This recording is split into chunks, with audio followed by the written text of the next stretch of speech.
Apple's brand new 2015 MacBook is here, and this machine pushes the boundaries of notebook engineering in every possible way. At just 2 pounds and only a little over 13 millimeters at its thickest point, this new notebook has engineering marvels both inside and out. Among those are the new keyboard.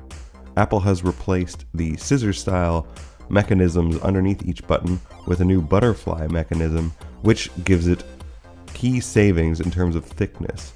Now that will affect travel, so these keys don't type quite as deep as other keyboards, but you'll quickly get used to that, and it actually becomes very pleasant to type on over time.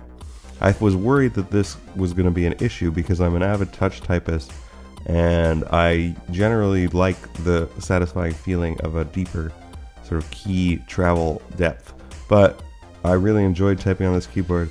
I was quickly up to speed, and I noticed no difference. I didn't even think about it after probably the first maybe half hour.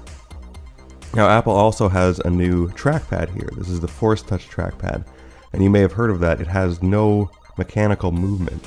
So you might think that would hurt it, but it still feels like you're pressing a button when you click it, and it's amazing.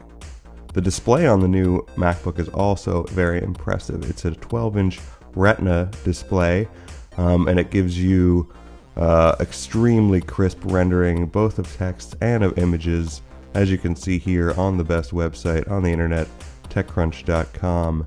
Things are looking good. This really makes a difference if you haven't yet used a Retina display. If you're coming from the MacBook Air line, for instance, you're going to notice a big upgrade.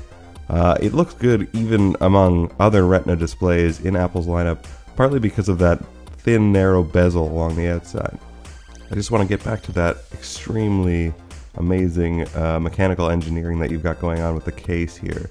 So there you can see a side view. The lid is very thin.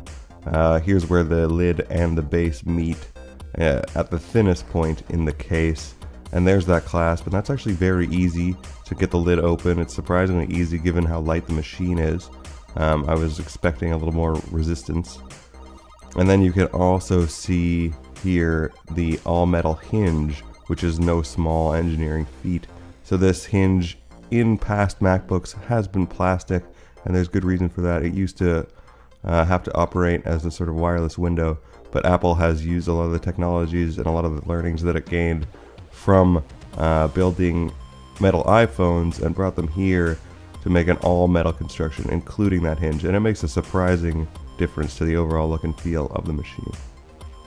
Now you can see here, this is the lone USB-C port, which actually gave me very little trouble. Here's it versus the 13-inch Retina MacBook Pro, and you can see you get a big space savings in exchange for that limitation in terms of input and output. I thought this was going to be more of a problem than it actually was. I barely noticed that I only had one I/O. That's the 2015 MacBook, a great machine by any measure.